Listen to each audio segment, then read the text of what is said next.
கடவுள் நம்ம கூட இருக்காரா? கடவுள் வந்து நம்ம எப்பவுமே வந்து நம்ம கூட தான் இருக்காரு அப்படிங்கிறதுக்கு அறிகுறிகள் நெறைய இருக்கும் இல்லையா?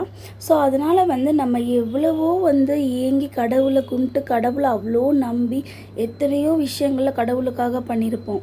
ஆனா வந்து நீங்க சாப்பிட்றப்போ கடவுளுக்காக "வா கடவுளே உனக்காக நான் சாப்பாடு வச்சிருக்கேன். நீ வந்து சாப்பிடுவியா?" அப்படின்னு கேட்டு பாருங்க. உங்க வீட்டு முருகனா இருந்தாலும், இல்ல எந்த சிலையா இருந்தாலும், கடவுளோட வாய்க்கு பக்கத்துல நீங்க கொண்டு போனீங்கன்னா, ஒட்டிச்சு அப்படின்னா, நீங்க அப்ப உணர்வீங்க, கடவுள் வந்து நம்ம கூட தான் இருக்காரு. நம்ம வந்து நம்ம குடுக்குற பிரசாதத்த அவர் ஏத்துக்கிறாருன்னு. இந்த ஃபோட்டோல நீங்க பார்த்தீங்கன்னா, நான் நாள் வந்து குடுத்தது கீழ விழுந்திருக்கும்னு நெனச்சேன். அடுத்த நாள் பார்க்குறப்ப தான் எனக்கே நம்ம குடுக்குற சாப்பாட வந்து கடவுள் வந்து ஏத்துக்கிறாரு அப்படின்னு சொல்லிட்டு, இது ஒண்ணு போதாதாங்க கடவுள் நம்ம கூட இருக்கிறதுக்கான ஒரு அறிகுறியா? ட்ரை பண்ணி பாருங்க.